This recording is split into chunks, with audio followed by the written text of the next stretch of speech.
version of the English. Oui, ça, oui, puis pas de ça, mais j'ai là mes cartes de chaudron. Mais c'est ça, je pense. Oui, si les gens regardent, I was just mentioning about the book and the French translation in English, you know, so some people have the French translation at home. So every day you pick a friend. Yeah. Oh, really? And after a couple of years, you get it.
Huh? I go to trip in the top room, next to the door. My computer is there. Yeah. Déjà.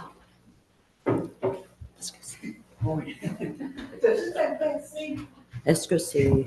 Ah, d'accord.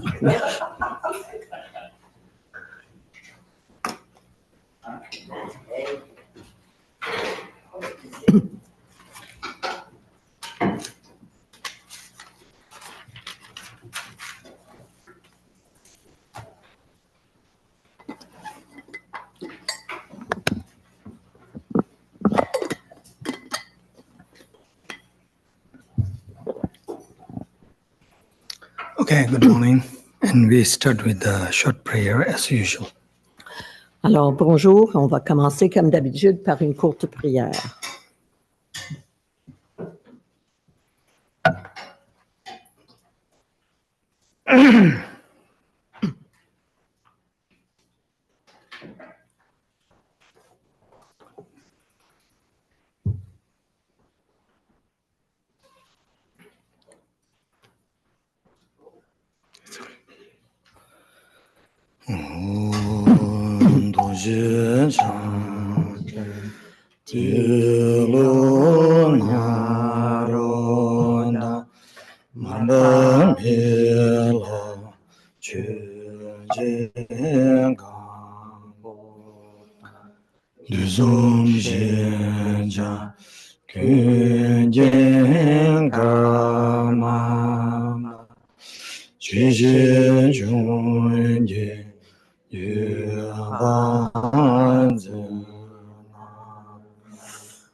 Yingoro Shen me Bajin Jelo Mege Komji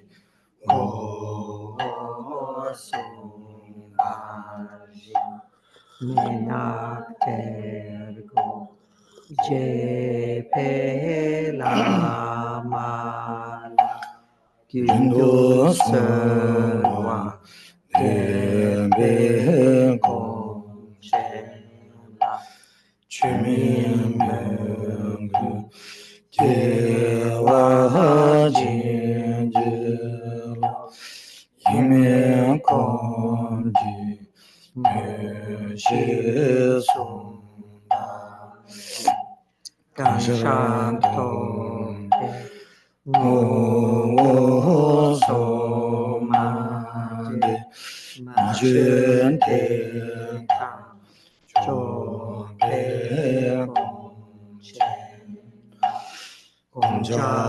Konjalona Chawaji Nandongo Chugusuhaji Mayin Chiryang Charvala Magakrupa Chave Gomchela Kodeyeme Toma Jinjela Kyogen Lama Tame Jeje Ela Jeje Sadam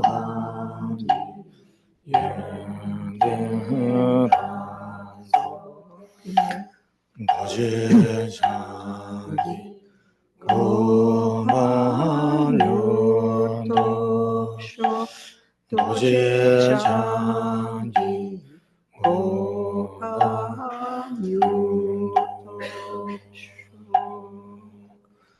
Namo Dondaya Namo Dama Namo Sangaya Namo Buddhaya Namo Dhammaya Namo Sanghaya Namo Buddhaya Namo Dhammaya Namo Sanghaya Namo Buddhaya Namo Dhammaya Namo Sanghaya Namo Buddhaya Namo Dhammaya Namo Sanghaya Sangye Chonam La Chanjo Bardo Dani Kyabsun Tagi Chinso Niba Leda Dola Benje Sangye Dona Songjin Domjin Dewa Dan Dewen Judan Dembar Gyuri Dunga Dan Dunga Gin Judan Tawar Gyuri Dunga Meben Dewa Damba Minjawar Gyuri Nyirin Cha Nidan Trawe Tanyum Jimbo Yunji Chaza Wa Chujing Shamba Jesu Yi Kujing Sowa Yin Gewa Chungzen Dagi Cheza Tamjen Dagi Chanju Jem Sajin Bunjun Vira Lingxi Niden Genba Sangye Shindu Migden Bowa Dogen Namda Shindu Chumba Idam Guru Redna Mendra Kamnirya Dayami Simchen Namgi Samba Loye Chendra Jidra Tunmon Temba Chuji Korolo Kor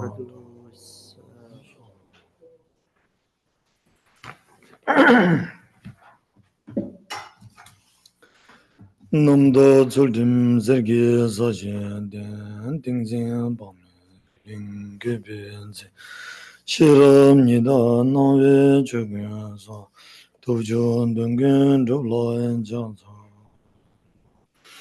Polin Zawe Lama Rimboje Dagi Churo Bime Densho Kodin Jimbo Gone Jesonde Kuzon Doje Mundo Zaldo Polin Doje Changwa Rigun Jabda Lama Jong Karma Ba Kinguru Gungi Jungne Sishi Benjuru Yidam Doje Nanjuru Man Tinle Gungi Jebo Wanjuru Chujon Doje Birji Chandra La Nanjuru Talme Tsijin Gube Dudu Tuje Jongwan Kanda Juju Dongi Jigden Nan Tije Lomaran Jurba Kansu Dingdir Dumbi Juji Jarbi Nyimburun Duba Domji Dirije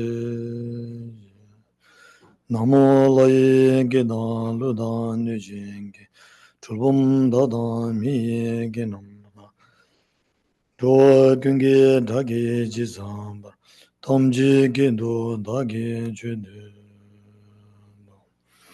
Ona Manjur Namge Danan Nimbe Simjen Tomji Kurwangi Son Dongulgin Kyazuli Chini Jan Taldi Sungju Lana Meba Turji Chanjin Goban La Baracha Di Chendo Tambi Che Samola Tesam Gumsumgi Kuni Jumbara Cheba Le Talin Diri Gumgi Kuni Jumbara Kyo Nyambe Kulonda Kunjo Nabara Dabe Kuni Sembara Shu.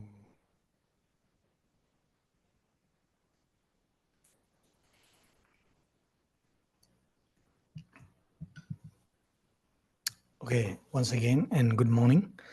And now, at the beginning, we start with a short breathing meditation. It may help you to calm down because so much excitement, right? Alors, bonjour encore une fois. Nous allons commencer par une courte méditation centrée sur la respiration pour nous aider à nous calmer parce que peut-être qu'on se sent un peu excité en ce moment. Alors, devrait nous aider à nous calmer.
Paper one. The paper.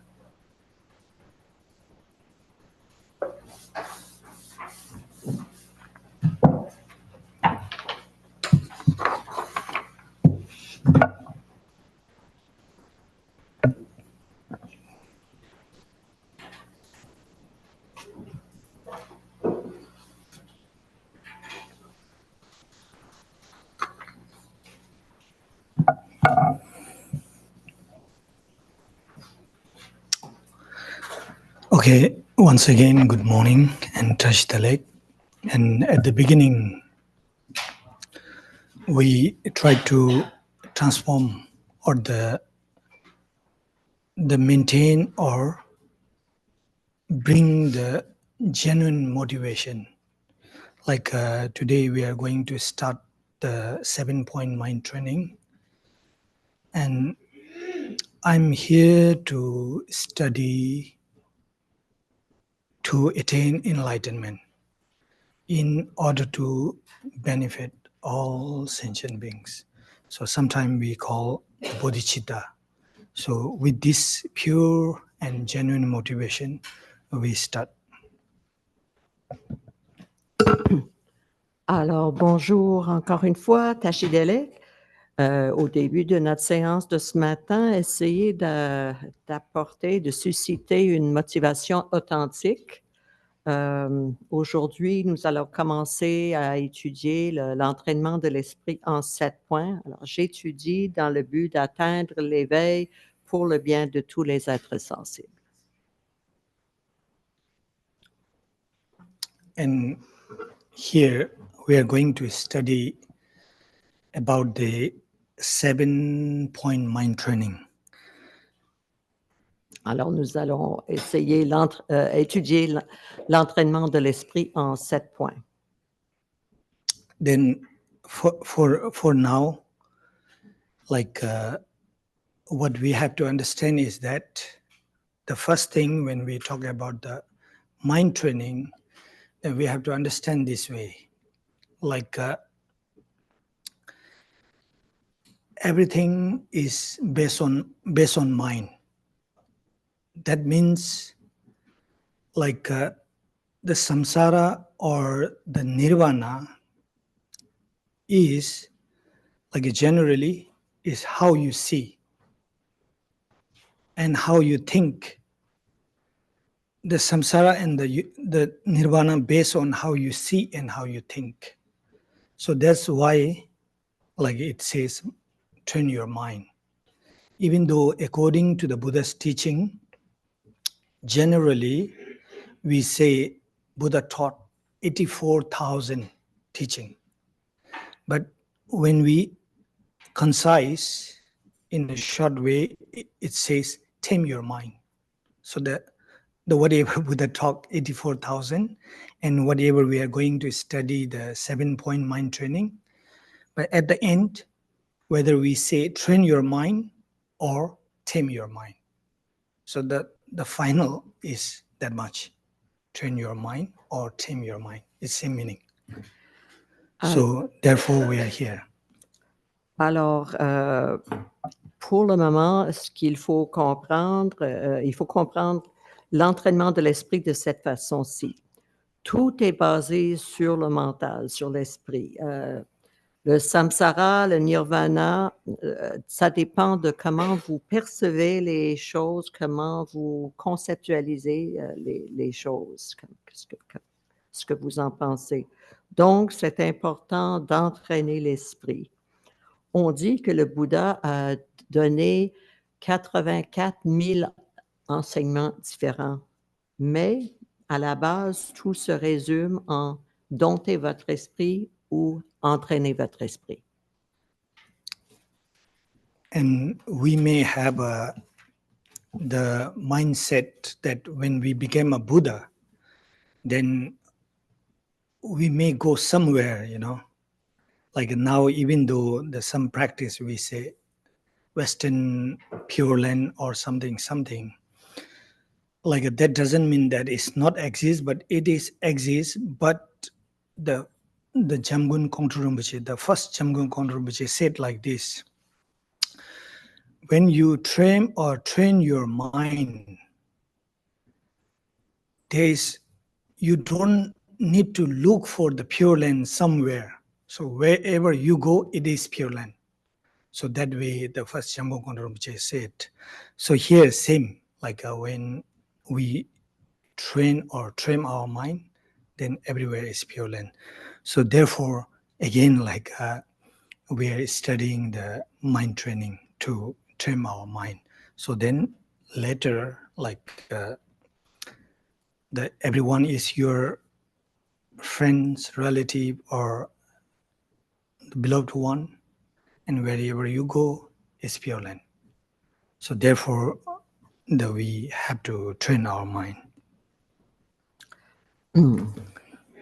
Alors, nous avons peut-être l'idée que quand nous allons devenir un Bouddha, nous irons à quelque part, peut-être à une terre pure, par exemple.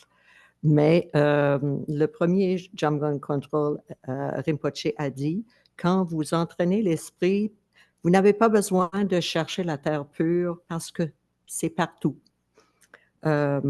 Et plus tard, au fur et à mesure que vous allez entraîner l'esprit, tout le monde va devenir votre ami, un membre de la famille, un être bien-aimé. Et de la même façon, tous les endroits vont être des terres pures. Then we study like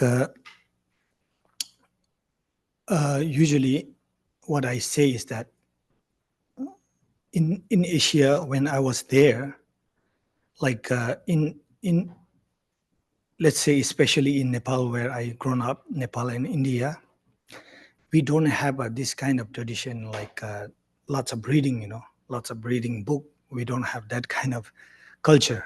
So when I came here, I see everywhere, right? In the metro, at beach, wherever we go, we see. So I found that is interesting. But what I see the difference is that according to where we study, especially in Buddhism, like we study and we try to apply, like especially in the Vajrayana tradition, like initiation, empowerment, instruction is very important. So therefore, we study, we take initiation, empowerment, instruction, then we try to apply. But here, like, I'm not sure, but how much I understood is that, like, they go as a storybook, they just finish, wow, nice book. Once again, they finish, wow, nice book. But I don't think that way it will change you, but it may gives you some idea for sure, but I'm not sure that it may change or not. But in our culture, like we take an instruction, then we try to meditate or try to apply. Again, instruction, like a letter, it will come. the text which is called 8 verses of the mind training, which is very short. Like the Langri Thangba, who taught this 7-point mind training, he studied and practiced on the 8 verses of mind training 12 years. So that book, you think, not a book, even it's a one paper, only 8 verses. So that way he studied. So like in general way, we may think, what he studied, there's only 8 verses, right? Like 8. But he took 12 years. So that way make a difference how we study and how we apply. Okay, just a question, Acharya. The name of the person who studied for 12 years? Yeah, the Chekawa. Oh, it's Chekawa. The, Okay. the composer of the 7-point mind training. Okay, thank you. Alors, en Asie, où j'ai grandi, dans la culture du Népal et de l'Inde, ce que je vois, c'est qu'il y a moins de livres en Occident. Et ici, en Occident, quand je suis arrivée, j'ai vu dans le métro, sur la plage, les gens lisent un peu partout, contrairement à ce qui se passe au Népal ou en Inde.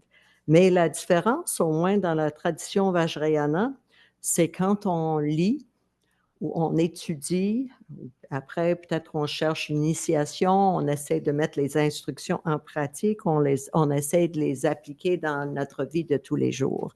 Alors qu'en Occident, on lit un livre, on dit « Ah, c'est un beau livre ça ». Ensuite, on passe au livre suivant, un autre beau livre.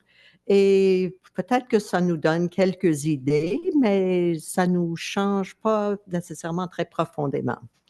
Dans notre culture, Chekawa, lui, celui qui a écrit les 7 points de l'entraînement de l'esprit, il a lu, il y a d'autres instructions sur l'entraînement de l'esprit qui s'appellent les 8 versets de l'entraînement de l'esprit, et il les a étudiés, il a médité sur eux pendant 12 ans. Donc, on pourrait dire 12 ans, et tout ce qu'il a lu, c'est 8 lignes, mais ça l'a marqué, ça l'a changé, transformé profondément. Anyway, what I'm trying to say is that, like we study here the 7-point mind training, or in general life, when you study, like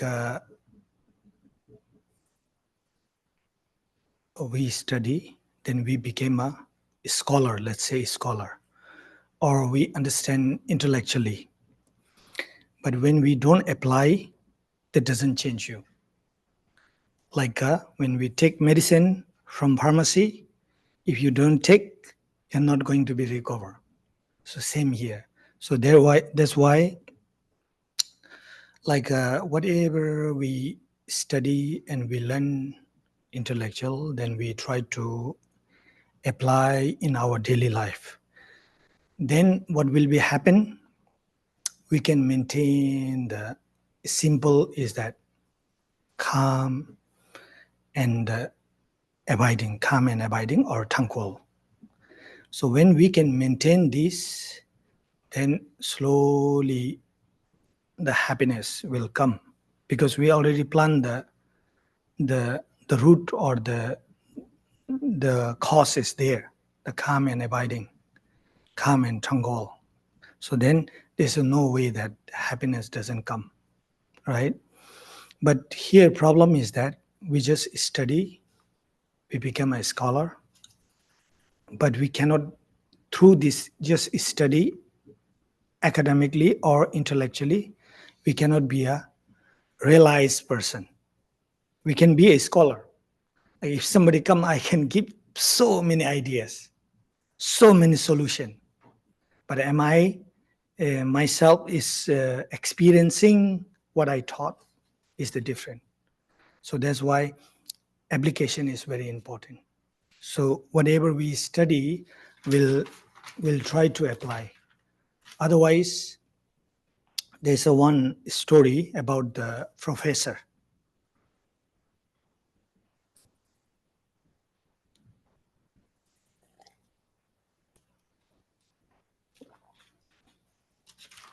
Alors, ici, quand nous allons étudier l'entraînement de l'esprit en 7 points, et le but n'est pas de devenir un érudit, un professeur d'université, disons.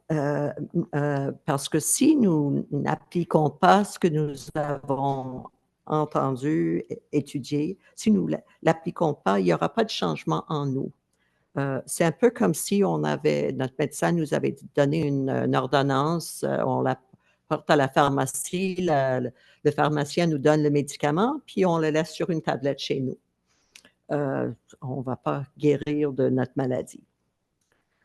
Tandis que si on pratique ce qu'on va apprendre ici dans l'entraînement de l'esprit en 7 points, ça va nous donner un calme mental qui va nécessairement laisser surgir le bonheur.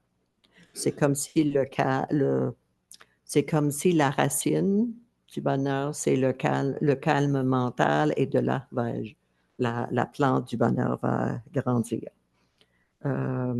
Donc, si on étudie, mais on n'applique pas, on va peut-être devenir un érudit, mais on ne sera pas une personne avec des réalisations. Puis là, Acharya a dit qu'il a un exemple d'un professeur. You going to tell a story about a professor? Yeah. The story, I hope you may heard some of you.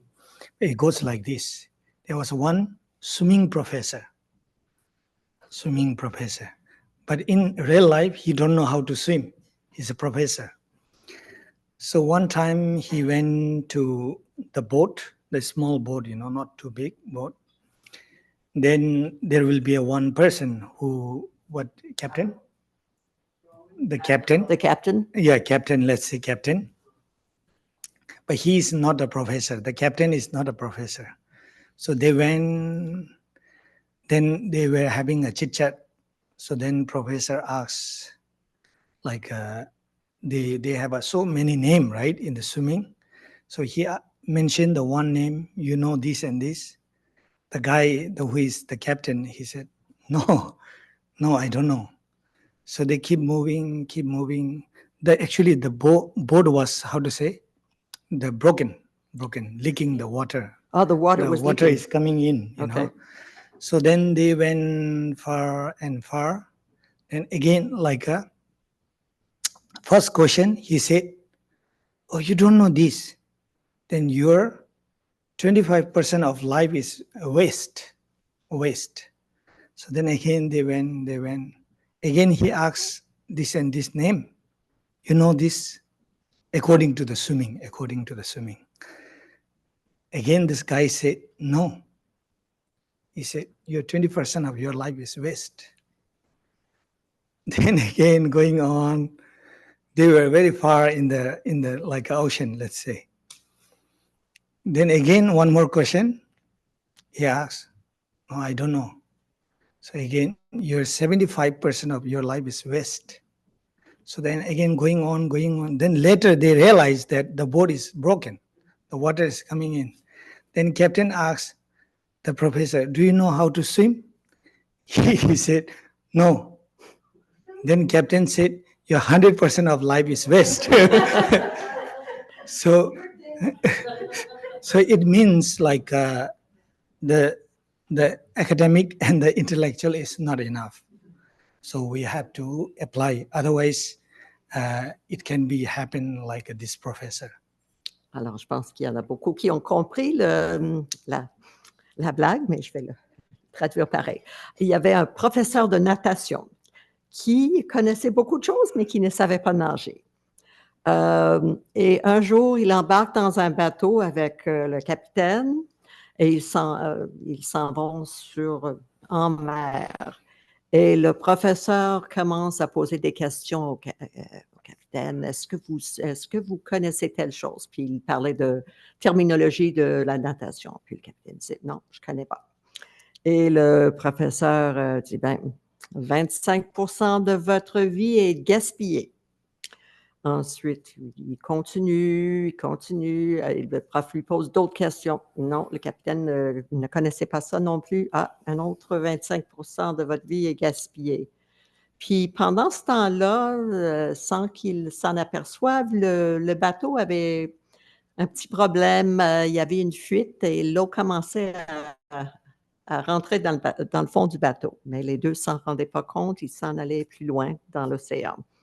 À un moment donné, le prof lui demande tel terme, est-ce que vous connaissez? Non, malheureusement, non. Ah, 75% de votre vie est gaspillée.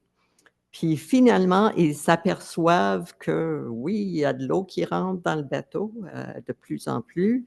Et le capitaine demande au prof, professeur, est-ce que vous savez nager? Et il a dit non. Puis là, le capitaine a dit, ben, 100% de votre vie est gaspillée.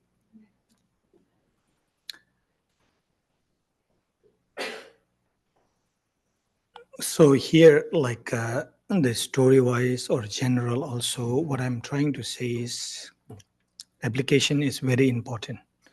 Like study is not enough. So that's why in Buddhism, again, like whether Theravada, Mahayana, Vajrayana, doesn't matter which school, they will tell you how to approach is in a three-way. Listening or reading, then contemplation, then meditation. So if you don't meditate, that again, that doesn't work. So that's why, like whether we say tame your mind, train your mind, or meditation. So whatever we say, that the last one is very important, meditation or application or the train your mind. Because when you train your mind, then this will change your behavior. So once it change your behavior, everything start to change.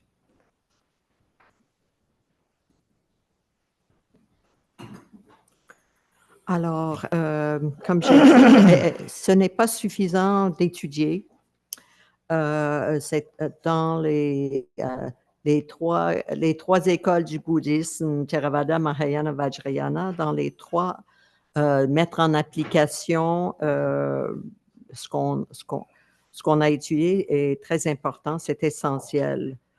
Et on parle de trois aspects, l'écoute, la contemplation et la méditation. Et pour dompter ou entraîner l'esprit, la méditation nous permet de mettre en application ce qu'on a appris. Et cela va nous aider à changer notre comportement. Et quand on change notre comportement, tout change. But here, very interesting. One thing is very interesting. Mind training, right? Mind training.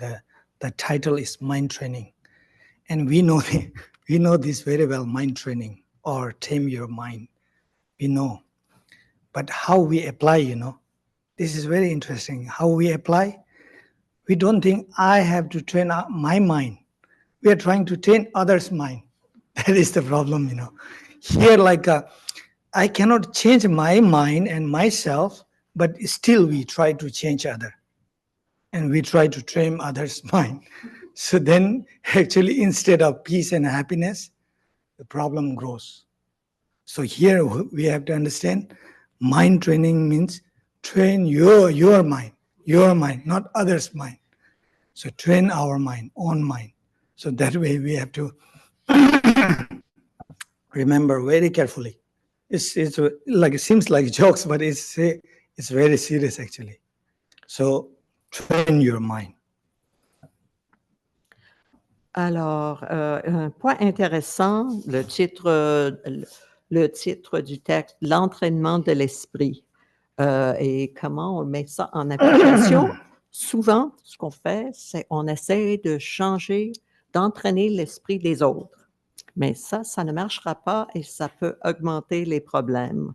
Donc, le but, c'est d'entraîner votre propre esprit et pas celui des autres. Alors, peut-être ça peut paraître une blague, mais c'est très sérieux. Then, when you train your mind, I will give you a very simple way of training. Especially, it may work in the West. Especially, it may work in the West. I'm not sure, but like this, I'm not sure, especially who is driving. Training is very simple. When you hit the traffic, can you maintain the calm or not? If you can maintain the calm, if somebody cut or if you hit the traffic, if you maintain that calm, that means you're doing good. If you're not, then you have to train. If you're not driving, still there is a many small incident. You can acknowledge yourself, but especially who drives, this is very simple, the way of testing yourself.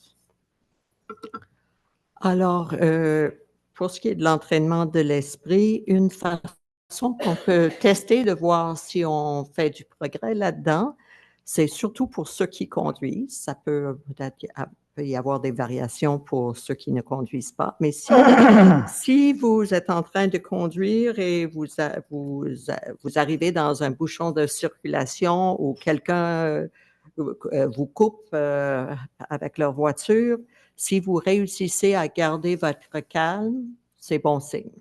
Sinon, ça veut dire qu'il faut continuer à pratiquer. Et pour ceux qui ne conduisent pas, il y a peut-être d'autres situations. Peut-être si vous êtes passager dans une voiture et vous arrivez dans un bouchon de circulation, peut-être aussi. Okay, so this is just a general idea that when we talk about the mind training, then the most important is the application. When we talk here, the practice, so the most important is the application. So that one I'm trying to remind. Donc, en résumé, quand on parle de l'entraînement de l'esprit, le plus important, c'est le mettre en pratique, ce qu'on va écouter. Now, the second, what we trying to understand is that the 7-point mind training, that this book is composed by Chekawa Ishitorje. His name is Ishitorje. So this teaching came from the Buddha. Then let's say until Atisha. So Atisha got he has a very special 3 master. So from them, Atisha got among the 3 also, it called his main master is called Serlingpa. But why I'm sharing all this is that let's say until the Atisha is the main person, even though there's many master until the Atisha, because in Tibet, we call in Tibetan Kinlop Chosum. That means 3. This is Kinlop Chosum is this king, master, and the Acharya. So these 3, like a king Tisung Deusen in Tibet, then Loben Pema Jungne, the Guru Rinpoche, Master Guru Rinpoche, and Kimbo, the abbot Bodhisattva. So these 3 take the Vajrayana to the Tibet, then they spread very well. But later, there was one king called Langdharma. So when the king Langdharma's time, the Buddhism, he tried to destroy. So then after Langdharma, still there was a Buddhism, but not very, how to say, in a good way, kind of mix up or not clear, So that way, the Buddhism was there, but not clear. Some people practice in how to say, a not fully perfect one. So that's why the king invited the Atisha. So he went to the Tibet, and through his guidance, through his teaching, again the totally bring back the Vajrayana Buddhism into the Tibet. So like totally change. So that's why the Atisha we give more important.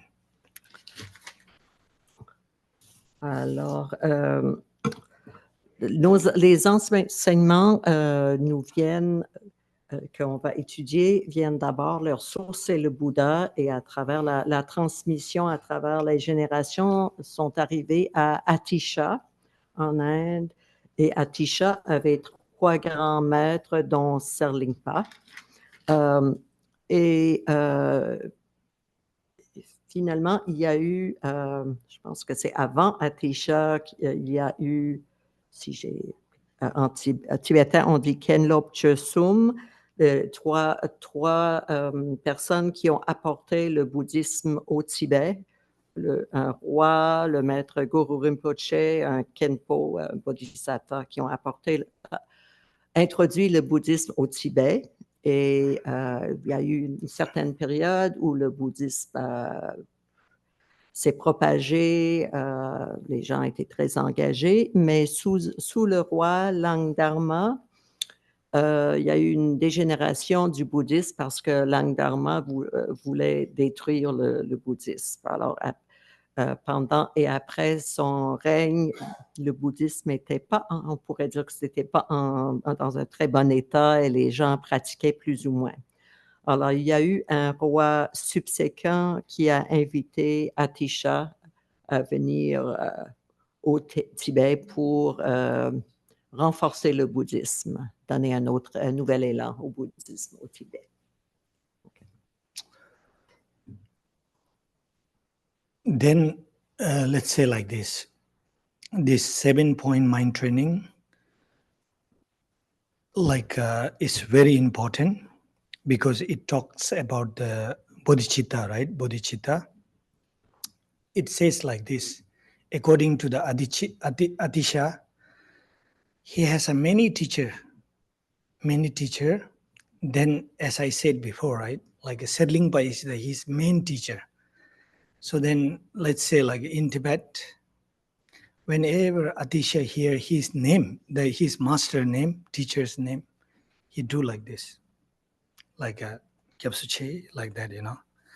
But when it comes to the Serlingpa, that he's one, which I said, main teacher, then he do like this, Kyapsuche, like that, you know. Other teacher only here, but when it comes to the Serlingpa, he do like this. Then his disciple or student asks him, why you're doing like this? Whenever you heard another teacher, you join the plum here. But when it comes to the Serlingpa, you join here. So it is a resist, right? Like in between the teacher, you know, like some here, like that. So then he said, no. Actually, all are important. But Serlingpa is special because today, if I have a little bit bodhicitta, that is because of him. So that's why he's special. So that's why I give more respect, extra respect to him. So because of the bodhicitta. So he said like that. Alors, l'entraînement de l'esprit en 7 points est un texte très important parce que ça parle du bodhicitta. Et Atisha avait eu beaucoup de maîtres spirituels dans sa vie. Et quand il entendait le nom d'un de ses maîtres, il mettait toujours ses mains devant le cœur et il s'inclinait la tête comme ça. Mais quand il entendait le nom de Serlingpa, il mettait sa main comme ça. Alors, les gens disaient, pourquoi il y a une différence entre ce que vous faites quand vous entendez le nom d'un de vos maîtres versus le nom de Serlingpa? Est-ce qu'il y a une hiérarchie? Il a dit, non, pas du tout. J'ai du respect, la vénération pour tous mes maîtres spirituels, mais Serlingpa a une place très spéciale dans mon cœur parce que c'est lui qui m'a enseigné le bodhicitta. Okay, then, like now, the 7-point mind training who composed the Chekawa. Like after the Atisha take this practice or teaching to the Tibet, then there's so many geishe. Then there's a one very famous geishe. It's called Langri Thangpa, who composed the 8 verses of the mind training, the Langri Thangpa. Then what happened is that like the Geshe, the Chekawa Yishitorje, who composed the 7-point mind training,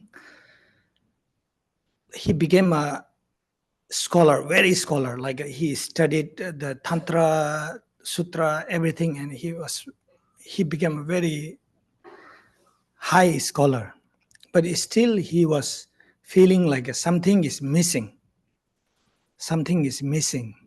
Then one day, like he was visiting some friend or something, he went there. Then he found like this, like paper or book, you know. So when he read, he in the 8 verses it says like this, right? Whatever the benefit or the victory, I give it to others. And what we call like whatever the lost problem, pain, I will take. So he saw these 2 lines there. He found very interesting. Usually like we want to take the benefit and we want to give the problem there, right? But he saw the totally opposite, you know. He found very interesting. Then he studied, and who did this? Geshe Langri Thangpa. I want to see him and I want to study with him.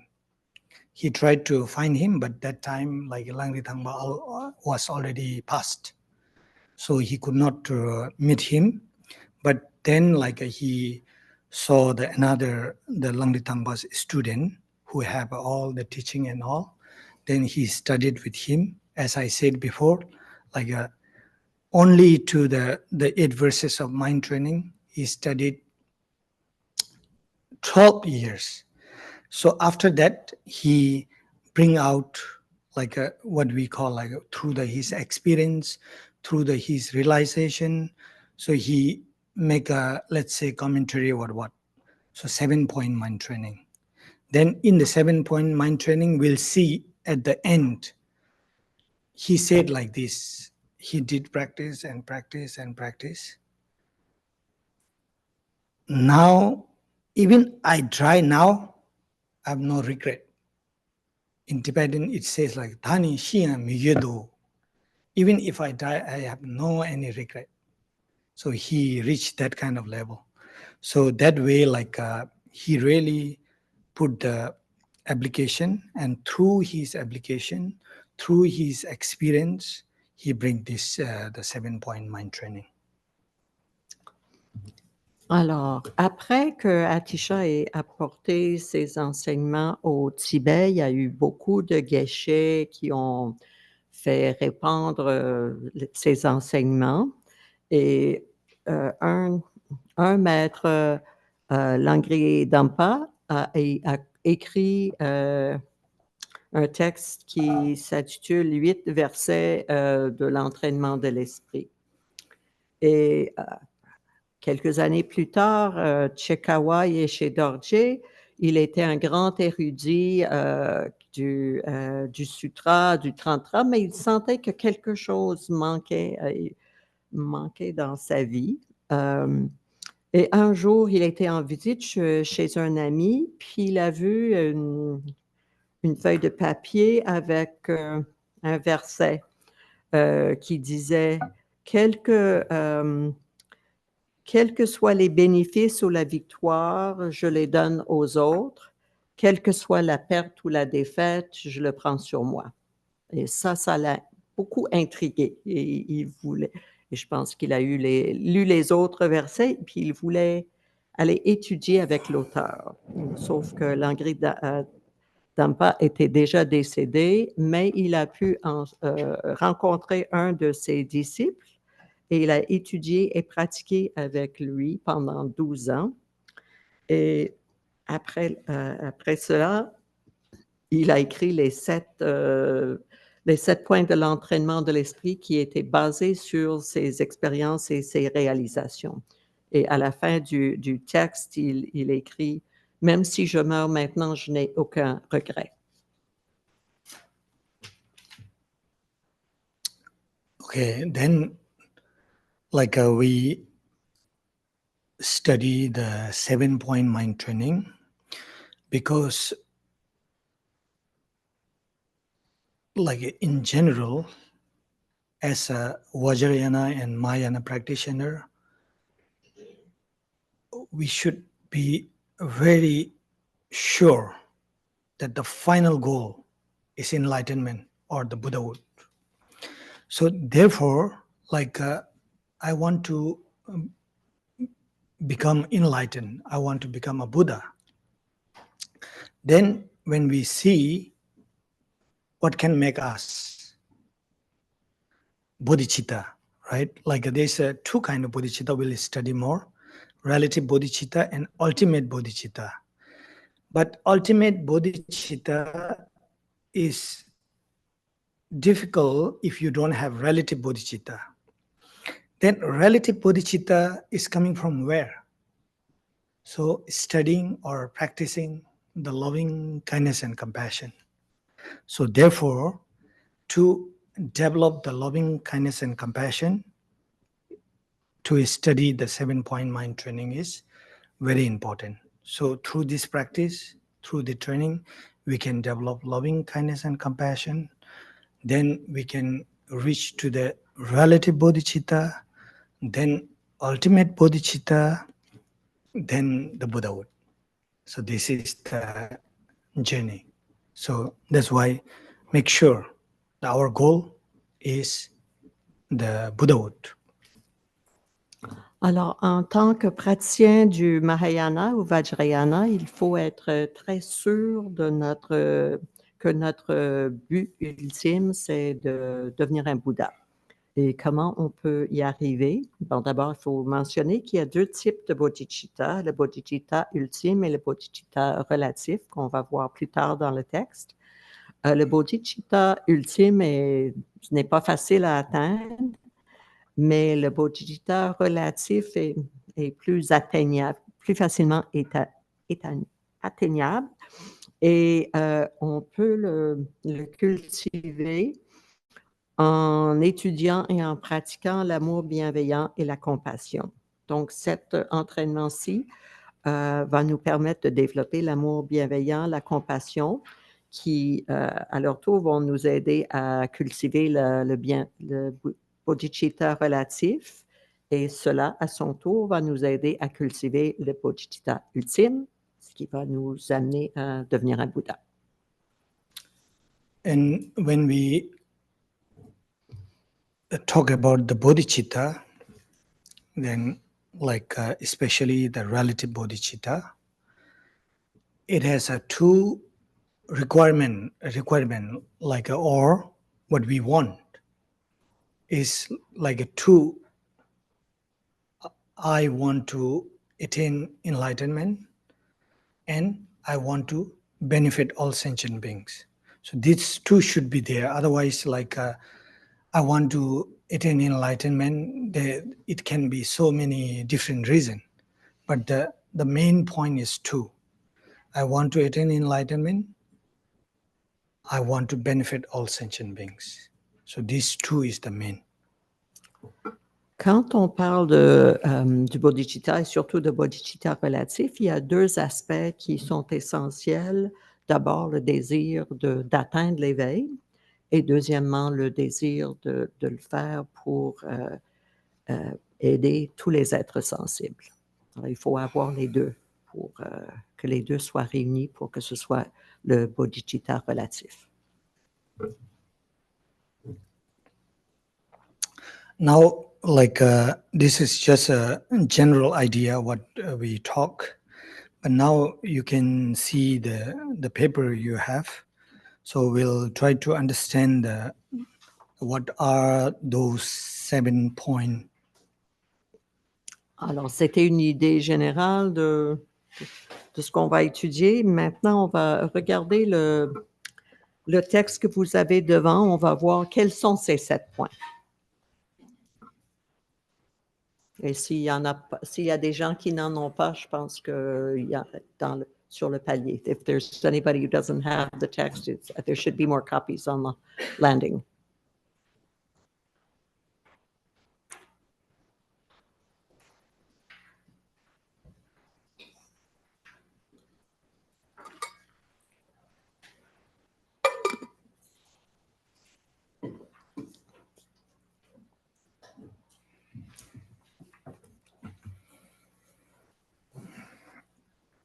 Okay, so you all have the paper, right? You can see the number 1 is preliminary.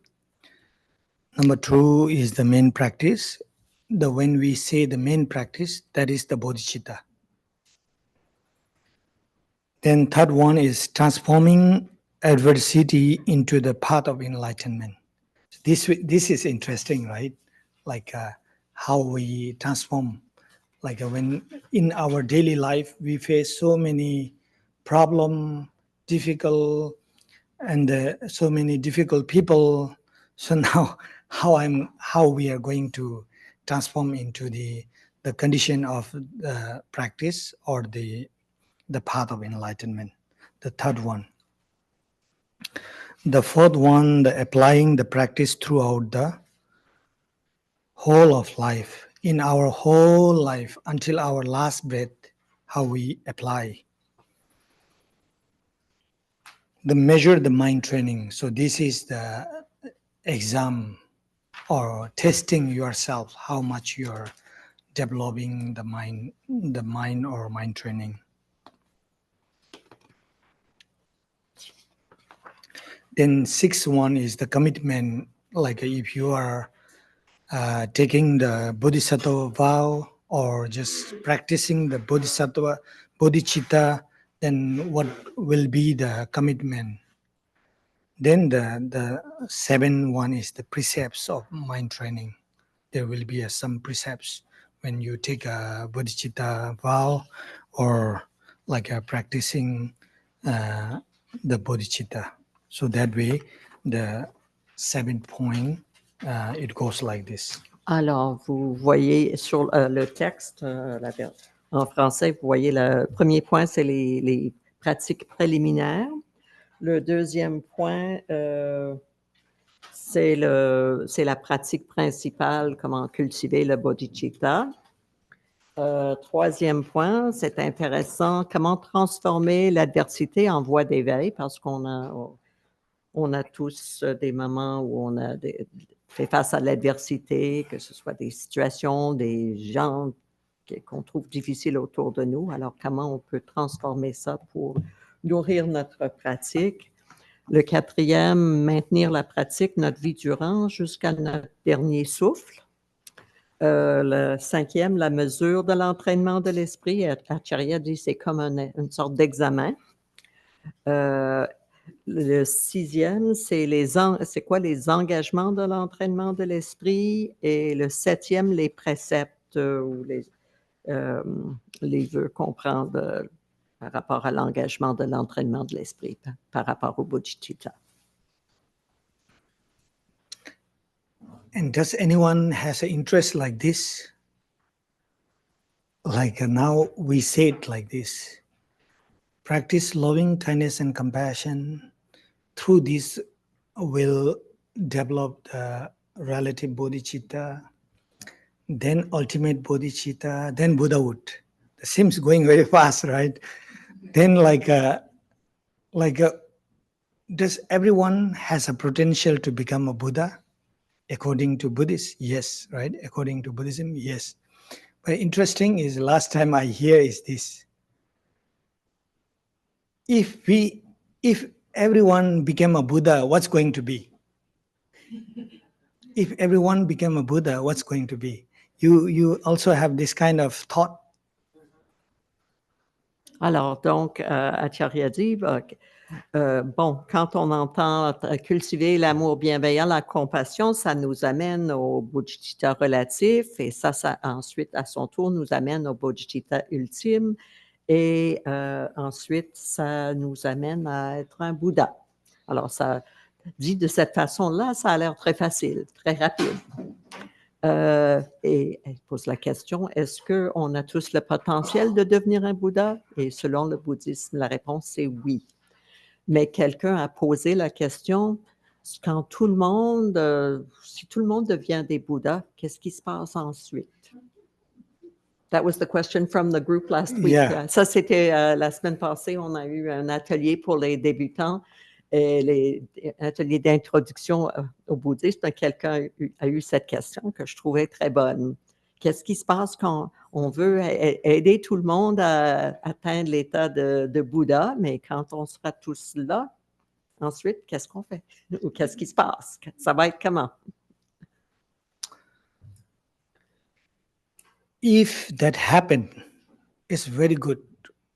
Like in the Amitabha aspiration prayer, Devachan Melam prayer, it says like this. Nenna nemshing tena parjeba dejamyang be shingder kewarsho.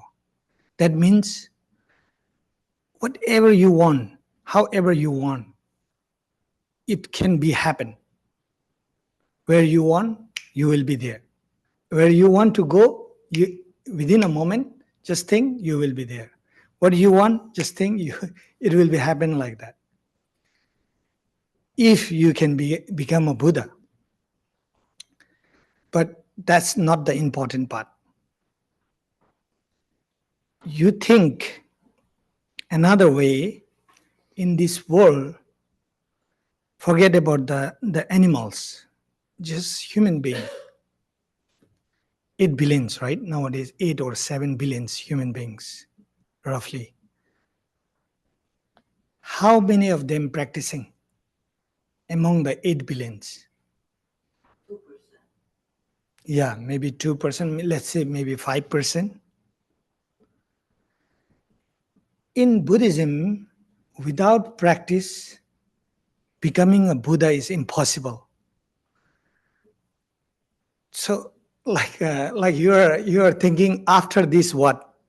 How we can make this is the important.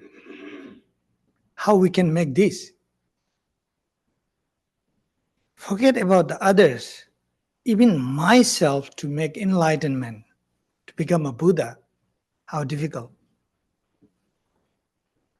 But now like my mind is going way, way far, you know. I know that enlightenment is important. To becoming a Buddha is important. So then I can benefit way more what I can do now. So that way we have to think around yourself. So then when we think like this, then we may think, oh, I should practice because I have to become a Buddha. And here you see, among the 8 billion people, even 3% is not practicing. So how can I help them? How can I support them? So then you may have a more inspiration to practice yourself. This is important, right? But like after becoming a Buddha, what is going to be happen is way far, way far. I didn't count the animals. I'm only talking about the human beings. Animals, they don't have the wisdom. They can say this is good, this is bad, this is like I have to practice this. They don't have this kind of wisdom. But even human beings have this wisdom, but still how many people following their ego and their ignorance. So without free of ignorance and the ego, enlightenment is forget about it. So that's why we say practice unity of loving kindness and wisdom of course, the compassion is there, loving kindness, compassion, and the wisdom. So this path can take us to the enlightenment. But this path, how many people apply? So that's why, like, when we talk about all sentient being enlightened, it's way far. But that doesn't mean impossible. It's still possible. But when we think about I myself to attain enlightenment, it's little, very much possible. Because I think I can practice, I can do. But the all sentient beings is way far. So that's why here, instead of asking what will be happen, instead of that, how I can attain, and how I apply all this, the method or technique into my daily life. So this one we trying to learn how to apply, how to practice all these things, what the Langri Thangpa or the Ishidorje, Chachikawa Ishidorje taught us. We'll try to practice this one. Alors, dans la prière d'aspiration d'Amitabha, c'est écrit quelque chose comme quoi que vous veuillez ou que vous cherchez à aller, ça va arriver tout de suite quand vous atteindrez l'éveil. Je me cherche. Mais dans le monde actuel, si on pense juste aux êtres humains, on ne compte pas les animaux pour le moment, quel pourcentage des humains pratiquent voie spirituelle? Peut-être 2%, 3%, 5%, mais c'est un chiffre assez minime. Alors, donc, d'envisager que tous atteignent l'éveil, c'est un peu difficile à envisager. Mais si, et peut-être même pour moi, ça peut être difficile, mais c'est peut-être plus faisable que d'envisager que tous les êtres l'atteignent. Donc, si je veux aider tous les êtres à atteindre l'éveil, je dois pratiquer moi-même. Et si je veux aider aussi les animaux qui, pour le moment, n'ont peut-être pas la sagesse pour distinguer le bien du mal, donc c'est important que moi, je pratique, je ne suive pas la voie de l'ego et de l'ignorance, que je pratique l'amour bienveillant, la compassion et la sagesse.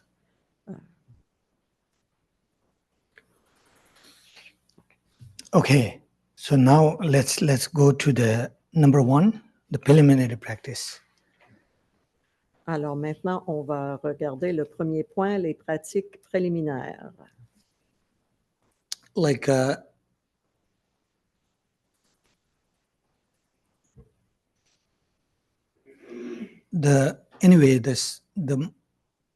preliminary practice you may not see in the Theravada tradition and the Mahayana tradition.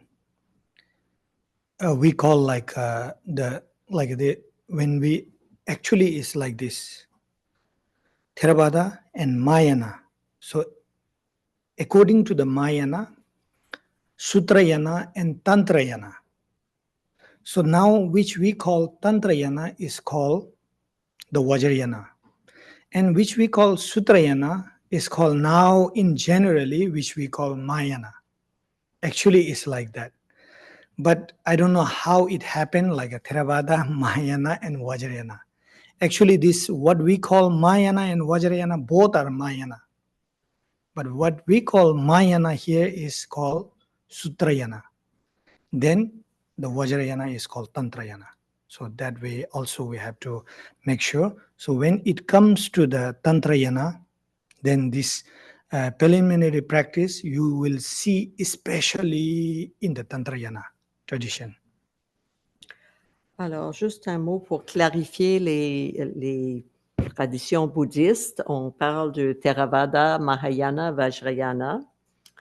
Mais le Mahayana englobe aussi le Vajrayana, mais le Mahayana, alors donc on a deux branches, Theravada, Mahayana, et dans le Mahayana, on a la branche Sutrayana, qui est ce qu'on appelle généralement Mahayana, et la branche Tantrayana, qu'on appelle souvent le Vajrayana. Et les pratiques préliminaires sont généralement, c'est plus développé dans la tradition Vajrayana ou Tantrayana. Okay, here, little bit different. Little bit different is like this. General preliminary goes with every school. Like here we talk about the preliminary practice. General preliminary practice goes with the 3 school. Then there's a special, the preliminary practice. It's especially in the Vajrayana tradition.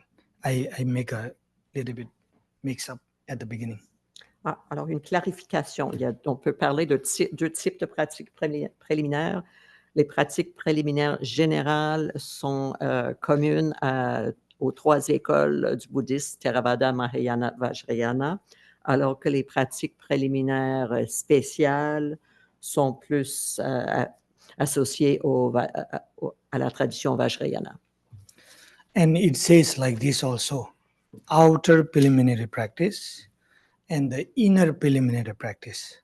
So outer preliminary practice, like we call like a 4 thoughts, which turns your mind into dharma, right? Like a precious human life and impermanent and death and the suffering of samsara and the karmic cause and effect. So these 4 are the general preliminary practice. So it goes with the whole 3 school. And when it comes to this is called like an outer preliminary practice. When it comes to the special preliminary practice, then it's only based on the Vajrayana tradition. Okay, just a clarification. You're saying you're saying outer and general are the same thing? Yeah. Okay, and inner and special, Yeah. same thing. Okay. Yeah. Alors, and the 4 thoughts that turn the mind are in the outer. General. Okay. Yeah. Alors, donc, Acharya dit, quand on parle de pratiques préliminaires générales, on peut parler aussi de pratiques préliminaires externes, et ça comprend les 4 pensées qui font tourner l'esprit. Alors que, et ça, donc, ces pratiques sont communes à toutes les traditions bouddhistes, alors que les pratiques préliminaires spéciales, on peut aussi les appeler les pratiques préliminaires internes et sont plus spécifiques au Vajrayana.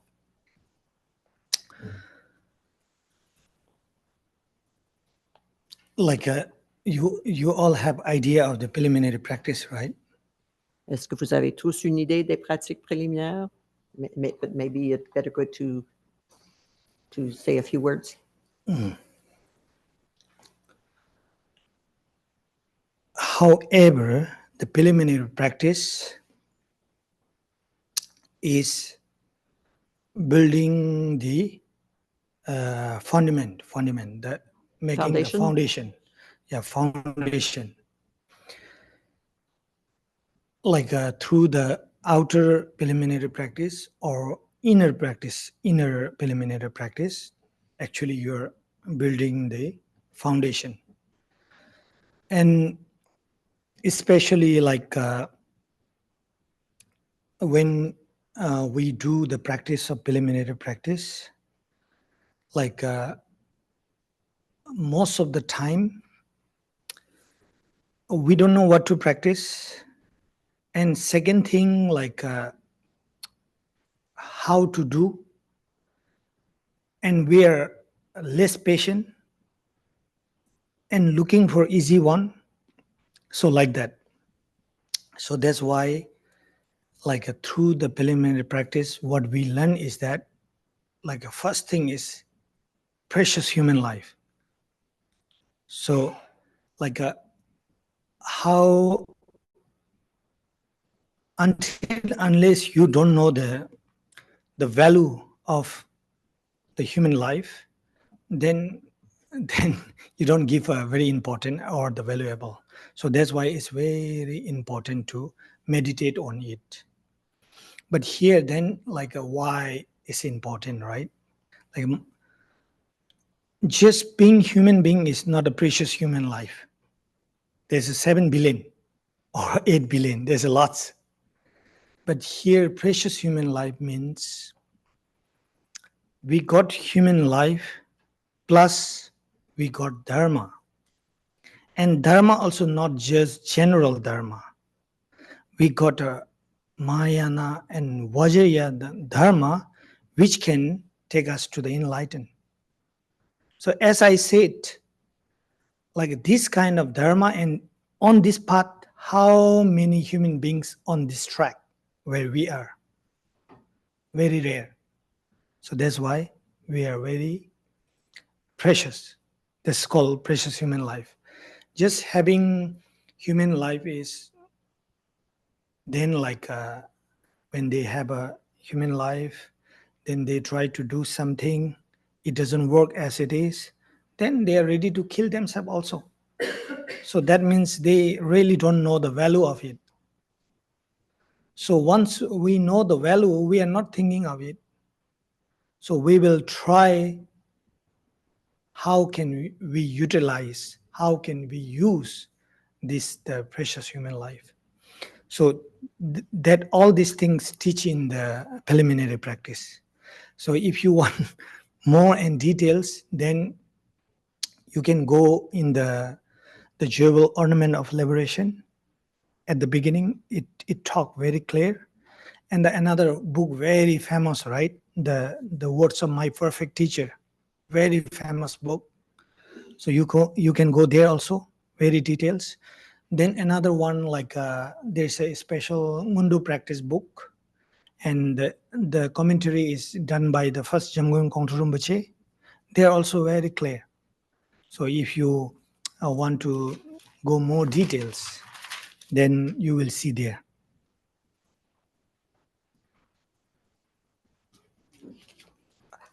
Alors, le premier point, c'est de réfléchir. Le premier point dans les préliminaires, c'est de réfléchir à la précieuse vie humaine et de méditer là-dessus. Il ne suffit pas d'être humain, un être humain, c'est une condition nécessaire, mais pas suffisante, comme on pourrait dire.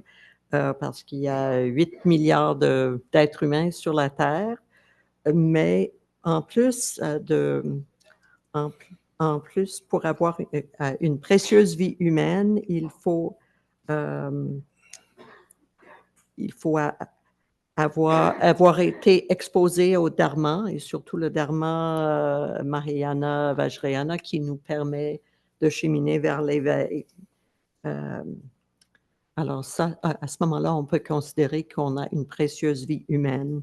Et parfois, les gens qui ont une vie humaine, mais qui n'ont pas été exposés au Dharma et qui ne suivent pas cette voie, ils font face à beaucoup de difficultés, puis ils peuvent considérer le suicide. Donc, Acharya dit, c'est peut-être des gens qui ne se rendent pas compte de la valeur de cette vie. Alors, donc, c'est le premier point et il suggère quelques livres si vous voulez avoir plus d'informations là-dessus. Et malheureusement, je ne connais pas les traductions, les titres en français. Il y a le Jewel Ornament of Liberation, alors je ne sais pas, The Words of My Perfect Teacher, puis aussi un livre sur les pratiques préliminaires par je pense, le premier Jamgon Kongtrul Rinpoche. Est-ce qu'il y a quelqu'un qui connaît les titres en français?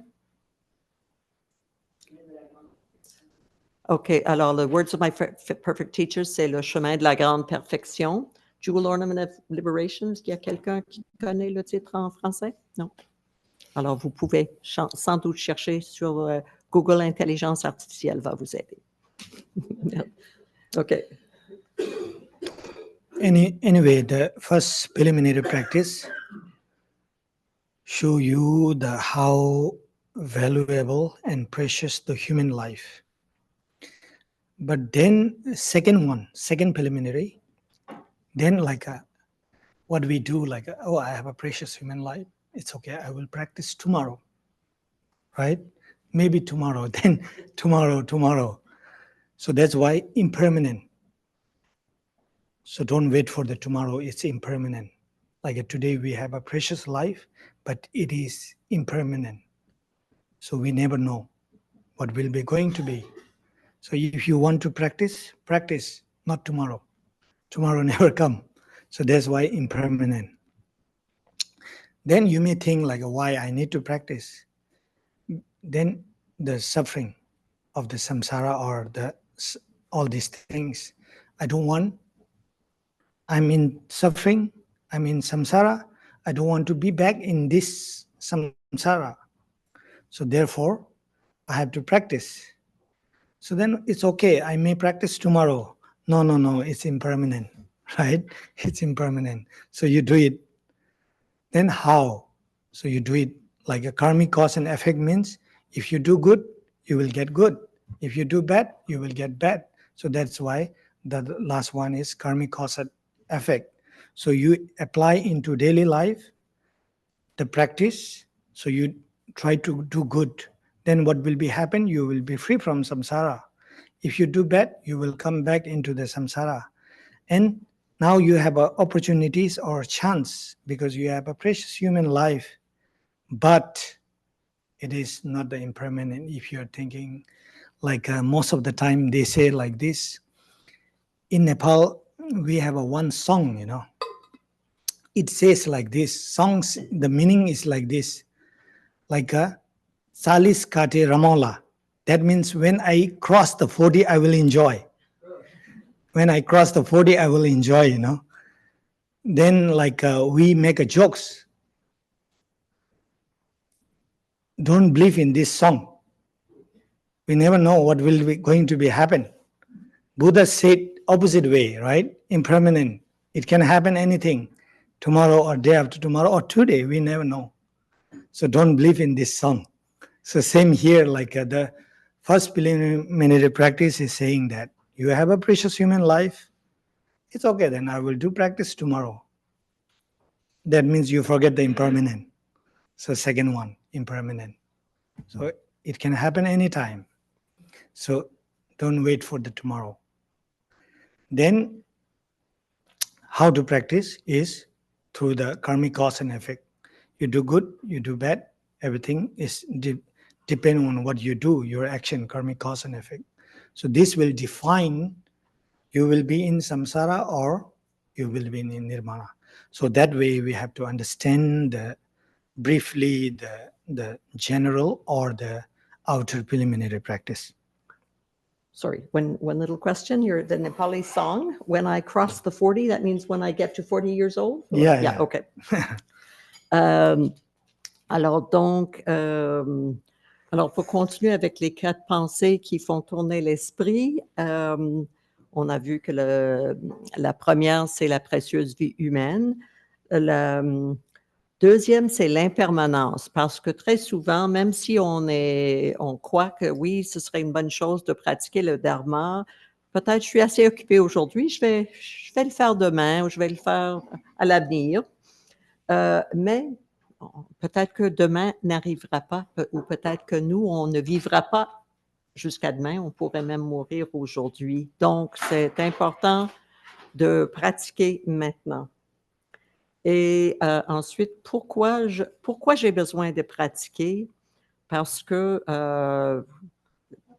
la vie qu'on connaît, le samsara, elle est pleine de souffrances et on cherche à s'en libérer et à libérer les autres. Et aussi, comment pratiquer, ça nous amène à la loi du karma de cause et effet. Si on fait des bonnes actions, il y a on va récolter du bien, et si on fait de mauvaises actions, on va récolter du mal à l'avenir. Donc, c'est aussi l'importance de de pratiquer dans nos pensées, mais aussi dans nos actions.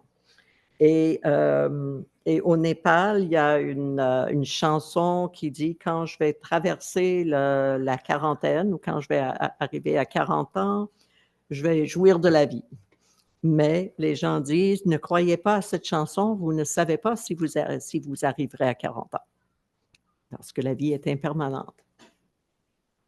Okay, this can be general or outer preliminary practice. This is just a brief one. Alors, c'était une vue d'ensemble des pratiques externes ou générales préliminaires. And according to the preliminary practice, like as I told you that at the beginning, the 7-point mind training, there's a commentary by the first Jamgun Kongro Rinpoche. So when it comes to the first preliminary practice, when it comes to the Vajrayana tradition, so then he put a extra like the preliminary practice of the session. Preliminary practice of the session. He put this one extra. When he talked about the preliminary practice, then preliminary practice of the session. That means like that preliminary practice is kind of Guru Yoga. Kind of Guru Yoga. Like he said you should practice this preliminary practice every session. When you should start with this preliminary practice with every session. So what is that? So like a general, another way we can say like a Guru Yoga.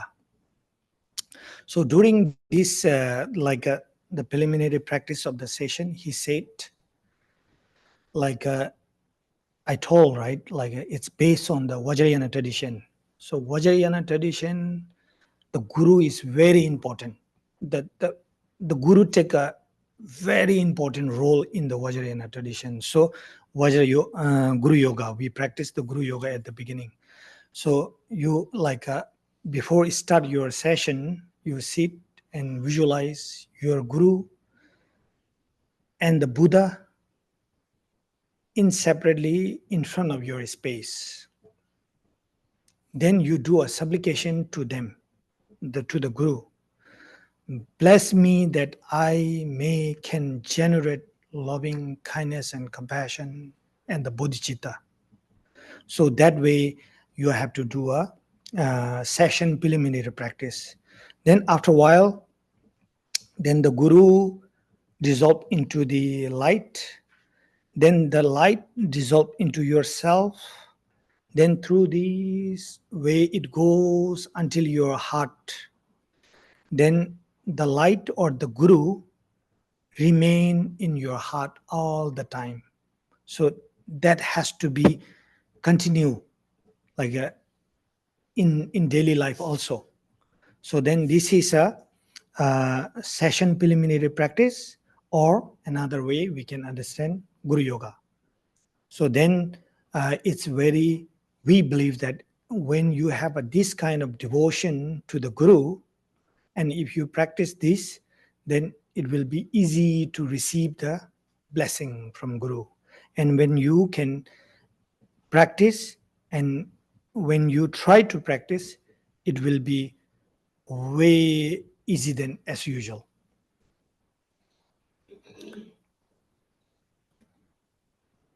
Alors,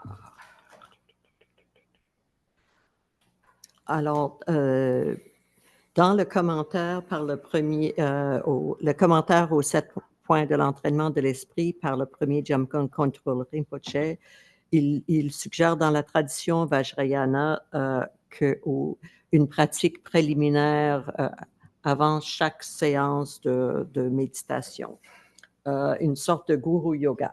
Parce que, comme on sait, dans la tradition Vajrayana, la pratique du Guru Yoga est très importante. Donc, il s'agit, avant de commencer notre méditation, à visualiser dans l'espace devant nous notre gourou qui est inséparable du Bouddha. Alors, les deux réunis ensemble. Et on prie au Bouddha, accordez-moi votre bénédiction pour que je puisse générer l'amour bienveillant, la compassion et le bodhicitta. Après un certain temps, dans notre visualisation, le gourou se dissout en lumière et cette lumière entre en nous et descend jusque dans notre cœur.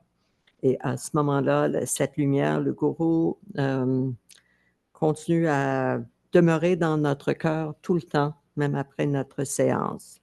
Et si on pratique de cette façon-là, c'est plus facile de recevoir les bénédictions et de faire avancer notre pratique. This is like we call Guru Yoga practice or the preliminary practice of the session. So we can understand this way and try this one. Like you may not have your guru, let's say like this. If you don't have a particular guru, it's okay. But you can do same with the Buddha. You visualize Buddha, you see him as your guru. That's more than enough. What you would say at that point is, bless me that I might serve. That's right. Okay. I just inserting a question, I guess. At this point, what was the request? What was the prayer? Bless me that I might. Yeah, like when we bring the guru in front of our space or Buddha, we supplicate to the guru or Buddha, grant me your blessing that I can generate loving kindness and compassion and bodhicitta. Not just loving kindness and compassion, unconditional loving kindness and compassion and bodhicitta that I can generate or I can practice. So that way we supplicate. But this is the only time of the practice of the mind training, let's say like this. But sometimes we do some different practice. Like you can make a supplication based on the different practice also. Like let's say I'm doing something Manjushri practice, then you can supplicate, please grant me a blessing that I can generate my wisdom. So that way you can bring a different wishes or in a different way you can make a supplication. OK. Alors, je vais traduire la question de Linda, puis aussi le commentaire avant et après d'Acharya.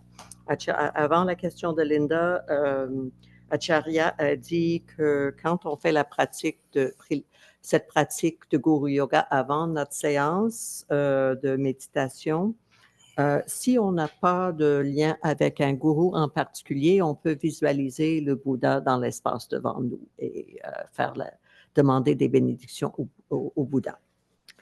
Et la question de Linda, c'était demander à Acharya de répéter la prière, puis il a ajouté un petit mot que je vais insérer, c'est accordez-moi vos bénédictions pour que je puisse générer l'amour bienveillant, la compassion et le bodhicitta inconditionnel. Acharya a ajouté que quand on fait un autre type de pratique, on peut faire une variation de cette prière. Par exemple, si je fais la pratique de Manjushri, je pourrais dire accordez-moi vos bénédictions pour que je puisse générer la sagesse. Donc là, on peut varier les types de bénédictions qu'on demande.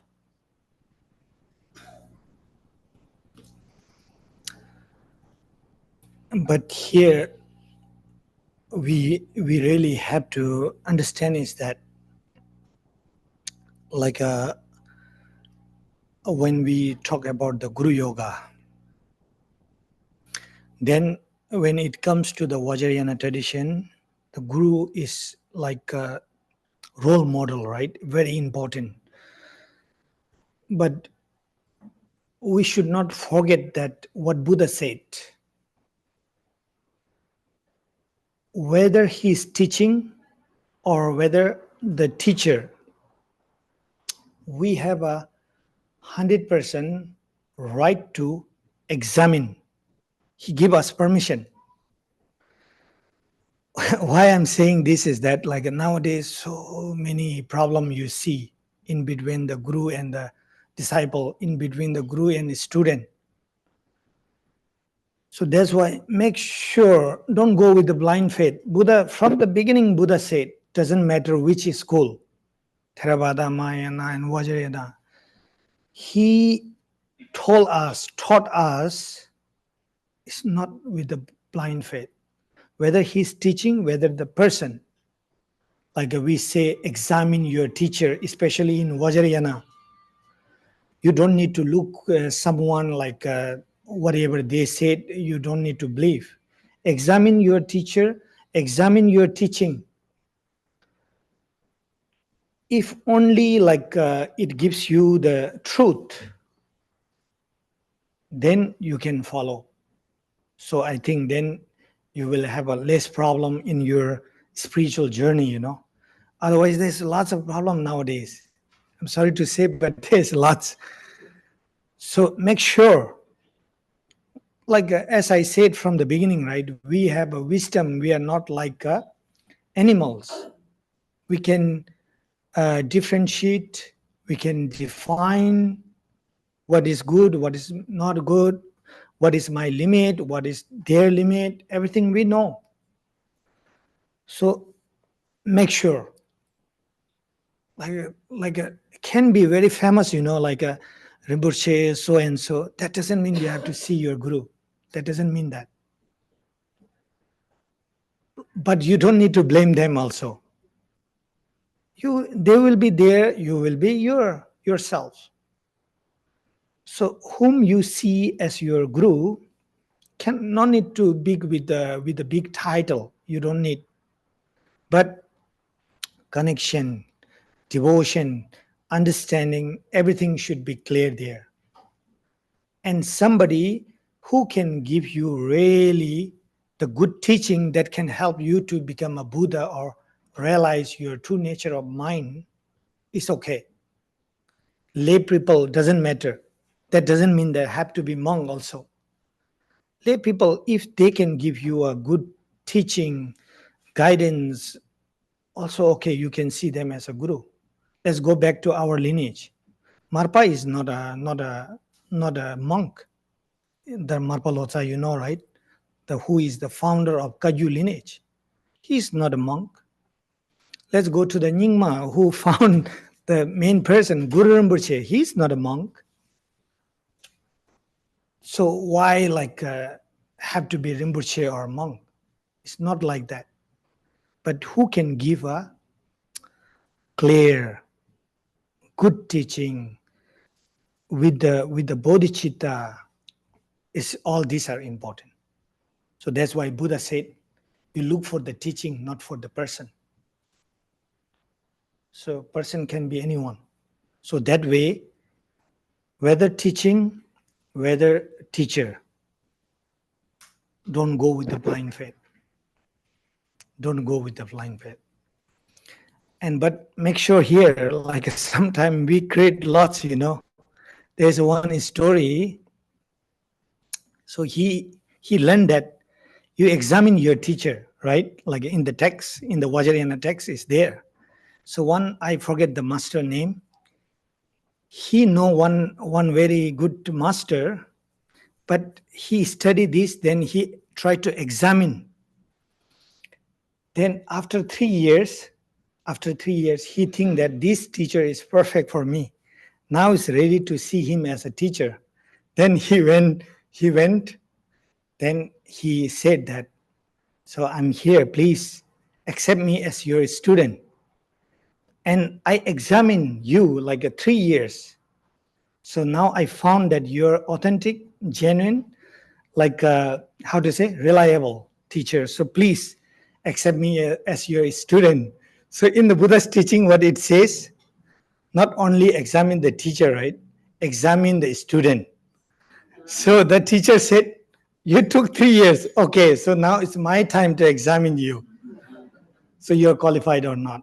So that way, so many stories are there. But anyway, in general, like don't go with blind faith anyway. You examine the teacher, you examine the teaching, then you try to practice. Alors, Acharya nous rappelle que dans la tradition Vajrayana, le gourou a un rôle très important, nous sert de modèle. Mais c'est toujours très important d'éviter des problèmes en se rappelant qu'on a le droit de questionner, de poser des questions et qu'on ne cherche pas à avoir une foi aveugle. On peut prendre le temps d'examiner un gourou potentiel, d'examiner ses enseignements. Et si les enseignements nous donnent la vérité, à ce moment-là, on peut les suivre. Sinon, c'est mieux d'éviter parce qu'on peut avoir beaucoup de problèmes. C'est bon d'utiliser notre sagesse, notre capacité de discernement. Et si on trouve quelqu'un qui pourrait être notre gourou, la personne peut être très célèbre, mais ça ne veut pas dire que ce sera un bon gourou pour nous. Et la personne n'a pas besoin d'être un moine ou une nonne non plus. Marpa, par exemple, n'était pas un moine ni gourou Rinpoche. Mais la personne doit avoir des enseignements qui sont bons, qui nous permettent de cheminer, surtout des enseignements concernant le bodhicitta. Et le Bouddha dit, cherchez les enseignements, pas nécessairement le maître. Et soyez sûr avant de vous engager. Acharya dit qu'il y a une histoire qui dit qu'il y a quelqu'un qui cherchait un maître spirituel, il a trouvé un maître potentiel, mais il voulait prendre son temps. Alors, je pense qu'il a assisté aux enseignements de ce maître pendant 3 ans. Et au bout de 3 ans, il trouvait, oui, je suis convaincu que cette personne pourrait être mon maître spirituel. Il est allé le voir. Puis il a dit, maître, s'il vous plaît, m'acceptez comme disciple. Je vous ai examiné pendant 3 ans. Vous avez en quelque sorte passé l'examen. Oui, je voudrais être votre disciple. Et le maître a dit, vous avez pris votre temps pour me connaître, pour être sûr que je pourrais être votre maître spirituel. Moi aussi, je vais prendre mon temps pour vous connaître, pour savoir si vous seriez un bon disciple. Alors, ça va dans les 2 sens. Okay, so this is just a general idea. According to today's teaching, just general idea. Then we touch a little bit to the first point, which is called preliminary practice. And according to the today, like we spend 2 hours, it's lots actually, right? So according to the 2 hours, what we learn, don't forget, what we learn, one is the preliminary practice of the session. Don't forget that, and you can try to apply also. Then another very important one is train your mind, not others, right? Here's a 7-point mind training, right? Train your mind, not the others. So according to 2 hours, we keep like another point. Of course, it's good if you can keep in your mind, but these 2 points, I want you to remember all the time. One, train your mind, not others. The second one is the preliminary practice of the session. So you can try if you're doing like whenever you come here or when you do practice at home, morning, evening, you try this Guru Yoga or the preliminary of the session. So don't forget these 2 points, what we learned today. Alors, c'était une idée générale de ce qu'on va étudier ensemble. Et nous avons touché le premier point, les préliminaires un petit peu aujourd'hui. Alors, on a parlé de beaucoup de choses, mais j'aimerais que vous reteniez 2 points. Premièrement, l'idée que ce qu'on cherche à entraîner notre propre esprit et non seulement celui des autres. Et deuxièmement, l'idée de la pratique préliminaire avant chaque séance, c'est-à-dire le gourou yoga, de demander les bénédictions du gourou avant de commencer une séance de méditation. And actually, like when we think to do teaching on the 7-point mind training, my thought is like that, like not just to finish the book, as I said many times, right? Like to understand, and we learn to apply also. So this one, like I don't know how long it takes, but it will be like that. At the same time, like today we don't have much time, but like my thought is like we do teaching little bit. At the same time, we try to do little bit of meditation, what we learn, like the session Guru Yoga today, that kind of application. Then the supposed to do the A and Q also. So that way, not in a rush. So what we learn, we try to apply, and with the A and Q, we try to make clear if there is a confusion and the doubt. So that is my vision to do this book. And another point, like I hear many times, like we need teaching here, no more teaching. The point that I don't schedule the teaching is that, like, whatever the activities is going on, I'm always talking, like you people see that. So therefore I thought it may not be not so necessary, but so many people told me that they need, so we schedule now. But don't forget this, it's not going to be very fast, I'm not for that. As I said, we do little bit of teaching, we try to apply, then we do A and Q. So that way we go, then we never know how long it takes. Alors, ma pensée, ce n'est pas de finir le livre ou de finir le texte aussitôt que possible, mais plus de prendre le temps qu'il faut. Et je ne sais pas combien de temps ça va prendre pour terminer le texte.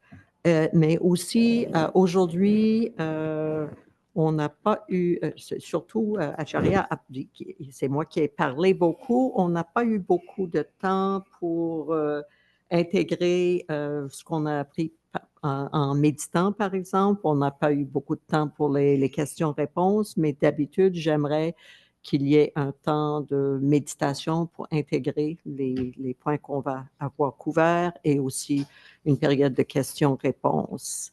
Et moi, j'offre ces enseignements à la demande de plusieurs membres qui voudraient plus d'enseignements, mais je voudrais vous aviser que on va prendre notre temps pour Okay. So now, like before we go, if you have guru, a special guru, your guru, then visualize inseparably Buddha and your guru in front of your space. If you don't have guru, then you visualize Buddha in front of your space. So we do this short meditation before we stop. Alors, avant de terminer, nous allons faire une courte méditation. Si vous avez un gourou, vous visualisez-le inséparable avec le Bouddha, et sinon, visualisez le Bouddha dans l'espace devant vous.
make a supplication to the Guru or Buddha that grant me a blessing that I can generate unconditional loving kindness, compassion, and the wisdom. Alors maintenant, faites une supplication au gourou, au Bouddha. Accordez-moi vos bénédictions pour que je puisse générer l'amour bienveillant, la compassion et le bodhicitta.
Now, slowly, the Buddha or Guru dissolve into the light, then the light dissolve into yourself, then the light or Guru make remain at your heart. Alors tranquillement, le gourou, le Bouddha se dissout en lumière et cette lumière fond en vous et demeure au niveau de votre cœur.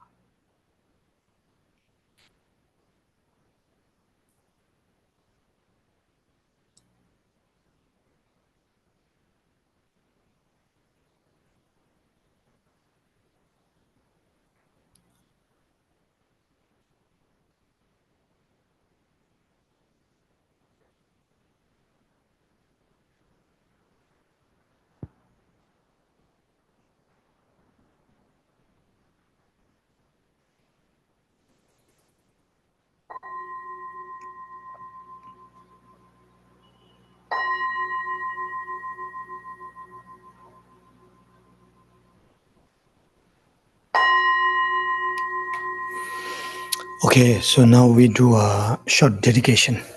Alors maintenant, nous allons faire une courte prière de dédicace.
Okay, thank you for joining with us. And I will tell like this, like next week we have a teaching. So before you come here, like nowadays, like there's so many possibilities, right? You can go to the internet. So this book has so many commentaries. The Chekawa himself also did a commentary, and according to our center, Jamgon Rinpoche did a commentary. There's so many different commentaries. So you can read and you can think what I said, like then contemplate on it. Then if there's a doubt, not clear, confusion, we can discuss next week. So that way, try to study and try to apply in your daily life. Alors, la semaine prochaine, nous aurons une autre séance d'enseignement. Et ce texte, il y a beaucoup de textes, beaucoup de commentaires qui ont été écrits sur ce texte. Un commentaire par Chekawa lui-même, par Jamgon Control de notre lignée et aussi d'autres commentaires.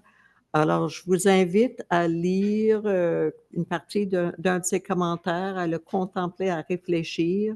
Et si vous avez des doutes et une confusion, vous pouvez venir poser votre question ou vos questions la semaine prochaine. Okay, thank you. Have a good day. Pardon?